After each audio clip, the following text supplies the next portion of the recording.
Bonjour à tous et bienvenue dans la vidéo résultat du concours Silmaril, vidéo qui a un petit peu de retard, on va en parler juste après. Mais du coup, ça va être la vidéo qui va vous annoncer les gagnants du concours, à savoir du coup les deux personnes qui ont remporté les prix de mon côté et du côté de Unishot. Et avant de commencer, je tenais évidemment à vous remercier énormément de toutes les participations, de toutes les personnes qui ont accepté de jouer le jeu avec ce concours-là, car on a été envahi presque du coup de textes, ce qui était une super chose, on en a eu à peu près 85, ce qui est vraiment, alors nous on était super contents, mais du coup on n'en attendait pas autant que ça, ce qui fait que ça nous a beaucoup retardé pour donner le résultat du concours, d'où les 15 jours de retard. Parce qu'en fait, l'air de rien, comme vous avez chacun un univers à vous sur les nouvelles que vous avez envoyées, en fait, moi j'en lisais à peu près 5 par jour, juste le fait de lire 5 nouvelles différentes avec des univers différents, en fait, il faut qu'on ressaisisse directement sur le tas le contexte, l'univers, comment ça se passe, etc. Et en fait, ça, c'est très... ça blinde le cerveau. Et moi, passé à certains stades, en fait, quand je lisais plus d'un certain nombre de textes par jour, le dernier qui passait malheureusement dans la liste de ceux que je lisais, en fait, c'était dédommageable pour lui. Donc j'ai décidé de lire moins, et évidemment, vous inquiétez pas, j'ai un peu, entre guillemets, surnoté ce qui était dans ces situations-là. Mais du coup, j'ai un peu diminué le rythme, Unishot était lui-même occupé, donc on avait chacun nos petites problématiques qui faisaient que on a dû décaler l'échéance. Pour ça, on s'en excuse. On s'attendait pas à ce que ça soit aussi ardu, on va dire, de tout lire. Mais en tout cas, ça n'empêche que ça a été vraiment un plaisir de lire tous vos textes. Au-delà de ça, avant de vous donner le résultat, je tenais à faire des petites remarques générales, on va dire, sur les textes que vous nous avez envoyés. C'est des remarques qui valent pas pour tout le monde, évidemment, mais c'est également ma perception, moi, ce que j'aime lire, ce que j'aime voir aussi également, parce que c'est beaucoup de la mise en page, donc vous êtes évidemment libre ou non de prendre les remarques que je vais faire. Toujours est-il que il faut garder en tête que dans tout ce que vous avez envoyé, il y avait vraiment du très très bon, il y avait du bon, il y avait du moyen, on va dire. Mais c'est normal parce que tout le monde passe par un début, pour ceux qui sont dans la catégorie plus moyen, on passe tous par une catégorie d'apprentissage, c'est normal. Et il y avait aussi du hors-sujet. Il y en a qui n'ont pas respecté vraiment les consignes de la fantasy, qui était finalement la seule consigne qu'on avait donnée. Donc ça, c'était peut-être un peu dommage, parce que pour le coup, il y a un texte qui a, auprès d'Unishot et moi, qui avons été un énorme coup de cœur. Mais pour le coup, du fait que ce n'était pas de la fantasy, en fait, on a dû le supprimer, alors que c'était un texte qui était profondément bien écrit, qui était très unique dans sa narration. Donc c'était vraiment extrêmement dommage que juste pour un non-respect de la consigne, le texte ne gagne pas le concours. Sauf que c'était une des seules consignes, la fantasy, on n'allait pas faire gagner quelqu'un qui ne faisait pas de la fantasy, malheureusement. Donc il y a eu des petits couacs comme ça, on va dire. Du coup, au-delà du non-respect de la consigne sur la fantasy, vous étiez évidemment très libre d'interpréter comme vous le voulez. Il y en a qui ont fait des trucs super bien, je pense notamment à un texte qui avait été fait sur un sorceleur de l'école de la vipère, il me semble, qui allait chasser, qui faisait un contrat en fait. Ce texte était vraiment bien, j'ai vraiment beaucoup aimé. Évidemment, on pouvait pas faire gagner tout le monde, mais il y a eu de la fanfiction, on va dire, il y a eu de la découverte d'univers qui était vraiment top dans tous les cas. Vous avez été nombreux à produire du très bon contenu. Ce qu'il faut garder en tête pour moi, et je suis pas écrivain, du coup je vais pas forcément pouvoir vous remettre tellement d'aide au niveau de l'écriture. Par contre, ce que je peux vous dire, c'est que il y en a beaucoup, la très grande majorité, qui ne justifient pas les textes. Donc ça veut dire aligner des deux côtés. Et c'est peut-être idiot, mais pour moi c'est vraiment un truc qui va séparer le très bon texte d'un texte bon, mais sans mise en page. Le fait d'avoir un texte justifié, ça permet de rendre un texte professionnel, ça permet de le rendre en qualité visuelle. En fait, c'est peut-être idiot, mais juste le fait de justifier un texte, moi je suis là en mode « Ah, il est justifié !» Moi, je vous montrerai peut-être un texte, si j'y pense au montage, de comment j'écris les textes des vidéos, mais même ces textes-là que vous ne verrez jamais sont justifiés. Je trouve ça super important. Il y a ça, il y a les alinéas, parce que quand un texte est justifié mais que c'est juste des gros pavés, c'est quand même dur à digérer. Et il y a les sauts de ligne, les paragraphes. Vous êtes certains à avoir juste donné un gros pavé. Alors, le texte, ça c'est une chose, moi j'ai apprécié, je peux très bien apprécier un texte même si c'est des gros pavés. Mais en fait, quand on le lit, on suffoque un peu. Et je trouve que c'est justifié alinéa, saut de ligne, c'est super important de faire des paragraphes, de faire des alinéas, parce que déjà ça différencie les thèmes dans le texte. Et aussi ça permet au texte de respirer, de s'aérer, et vous verrez jamais un texte dans un roman, je regarde mes livres, mais vous verrez jamais un texte écrit dans un roman qui n'est pas justifié ou qui n'a pas des sauts de ligne ou des paragraphes. Donc ça c'est un truc, c'est vraiment purement de la mise en page, mais c'est vraiment le truc qui fera passer le texte de ça à ça, l'air de rien, parce que le confort de lecture il vient par la mise en page et par la formulation évidemment. Et aussi évidemment un truc assez logique à prendre en compte, c'est les fautes d'orthographe. Alors je suis moi-même pas impeccable du tout, mais c'est important de pas en faire.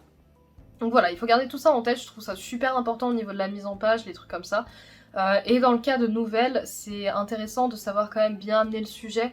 En fait, je vais vous donner l'exemple de Love, Death and Robots, mais c'est des trucs qui font que ils réussissent en très peu de temps à nous exposer ce qu'on a besoin de savoir sans nous faire de la surexposition ou de la sous-exposition, parce qu'il y avait certains textes où pour le coup on manquait d'informations ou alors c'était trop rush.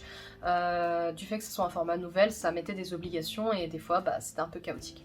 Du coup, sans vous faire attendre, maintenant que je vous ai donné les petits indices, je vais vous donner mon gagnant et ensuite je vous mettrai un extrait de la vidéo d'Unishot où il donnera son gagnant à lui. On va contacter nous-mêmes les gagnants de leur côté pour qu'ils réclament leur récompense. Juste avant que je dise ça, pour ceux qui voulaient des retours, on va vous les faire, c'est juste que 85 mails c'est quand même beaucoup. Et on va faire également un Wikipédia pour rassembler tous les textes. Pour ceux qui ont envoyé leurs textes, si vous voulez envoyer une nouvelle version pour qu'on les mette en ligne, envoyez-la nous.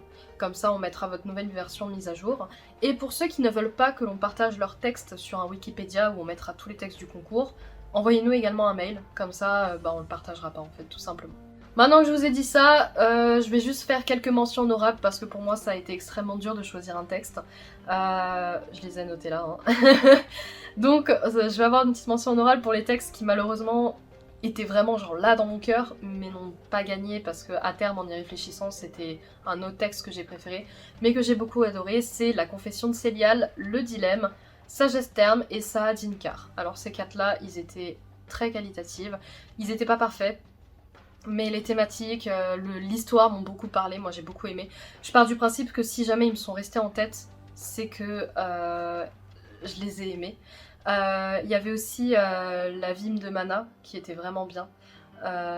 Et Le Rêveur, j'ai plus le nom exact, mais le sorcier qui fait de la magie par les rêves, c'était génial aussi. Mais je peux pas tous les citer. En vrai, quand j'étais en train d'éplucher, il y avait 15 textes. Ivoirine qui était très très bien aussi, il y avait 15 textes qui étaient en ligne et je devais en supprimer, c'était une torture. Donc voilà, c'est les petites mentions honorables que vous aurez là. Et du coup, le gagnant du texte, du concours Silmaril de mon côté, c'est L'étrange jurisprudence de l'Académie de Lyolfar, je sais pas si je le prononce bien. Mais c'était un très très bon texte, il avait ses défauts aussi, mais vraiment il m'est resté en tête, donc c'est que c'est ça. Donc merci à tous ceux qui ont participé, vraiment. On va vous faire les retours, faut qu'on s'organise avec Unishot parce qu'on doit chacun, je suis désolée j'en ai qui me gratte, on doit chacun écrire notre review. Pour ma part je suis désolée mais vous aurez pas un pavé parce que 85 textes c'est beaucoup, j'ai pas forcément le temps de faire des grosses rédactions. Mais je vous donnerai au moins mon appréciation pour que si ça a été fait bien, ça soit appréciable et tout. Et du coup, je vais laisser Unishot annoncer son gagnant. Je vais vous mettre juste là l'extrait de sa vidéo et on se revoit à la fin. C'est la Pauline du montage qui vient vous voir rapidement parce que je me suis rendu compte en fait en écrivant mon texte que je vous avais pas expliqué pourquoi l'étrange jurisprudence de l'Académie de Lyolfar avait gagné.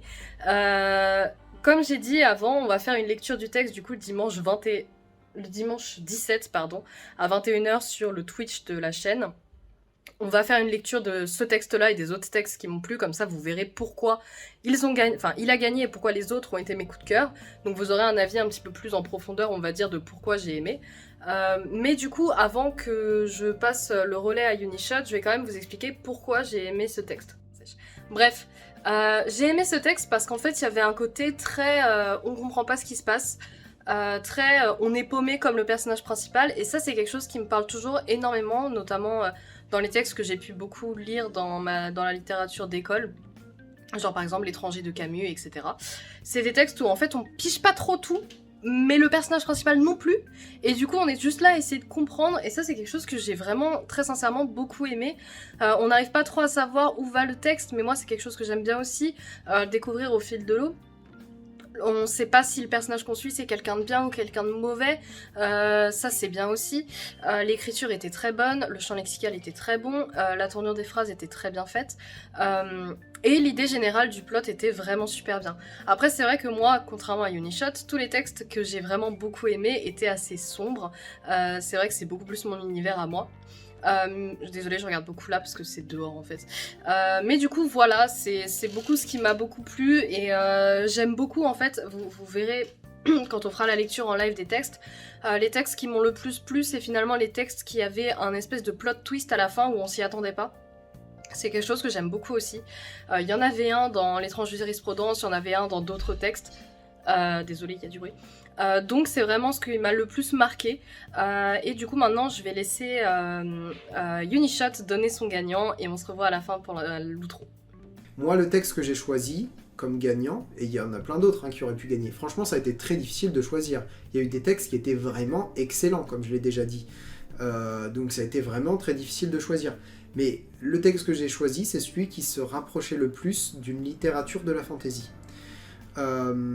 Et qui s'appropriait suffisamment bien le genre pour pouvoir le détourner extrêmement loin de ce qu'il est à l'origine, et extrêmement proche d'une vraie matière d'art dans la littérature. Donc je vais arrêter de continuer à faire durer le suspense. Le gagnant que j'ai choisi, c'est Grand Fin. Donc voilà, Grand Fin. C'est le texte qui m'a le plus marqué. Et voilà, c'est un texte où il n'y a pas des trucs hardcore avec des mecs qui se font décapiter toutes les 2 minutes. C'est pas des textes où ça fait piou piou pam, si tu veux, Marvel en mode fantasy. C'est pas un texte qui fait ça, parce que ça m'intéresse pas. C'est un texte dans lequel, moi, ce qui m'a directement parlé dans ce texte, c'est ce côté un peu Rabelais. Je suis quelqu'un qui aime beaucoup Gargantua et Pantagruel, les textes de Rabelais, entre autres, et il y avait clairement un côté de ça dans cette histoire, parce qu'il prend une forme de conte en fait. Il crée une sorte de conte, on peut même aller, j'irais presque jusqu'à dire de conte philosophique, peut-être pas, ce serait un peu trop exagéré, on va en rester sur le conte. Mais en fait, il s'approprie très bien le genre du conte, et au-delà de tout simplement réussir à rentrer dans ce qu'il voulait faire, et à mélanger, en fait, à mettre du conte dans la fantaisie et à le faire comme il faut, la façon dont il écrit, la façon dont il fait progresser son conte, c'est extrêmement bien construit. C'est ça qui, vraiment, quand j'ai terminé le texte, c'est ce qui m'a marqué. C'est extrêmement bien construit, la narration est très bien posée, le rythme est vraiment parfait. Tout se passe dans l'ordre chronologique, expliqué de manière très claire, de manière très fluide. C'est un texte qui n'a quasiment pas de défauts. Pour tous les autres textes, je pouvais trouver au moins quelques défauts. Sur ce texte-là, pour moi, il y a un seul défaut, c'est la fin du texte. La fin du texte, je trouvais un peu légère. Vous la verrez plus tard, de toute façon, je vais vous le lire. La fin du texte est un peu légère. Il aurait pu le formuler différemment, je pense. C'est une question de formulation, hein, tout bêtement. Je trouve que la fin de texte est un peu légère. Il aurait dû accentuer un peu la fin de son texte. Donc vraiment à nouveau merci à tous d'avoir participé au concours, j'espère que vous avez vraiment aimé ce format et cette idée, et on mettra dans les jours qui viennent, on mettra en place le wiki avec tous les textes d'ici la fin du mois je pense, ou le mois prochain, on se laisse un peu de temps, mais vraiment merci énormément à ceux qui ont participé, et félicitations aux gagnants. On contactera tout le monde par mail de toute façon. Bonne soirée à tous, bonne journée à tous, et je vous dis à la prochaine pour une autre vidéo, ciao ciao.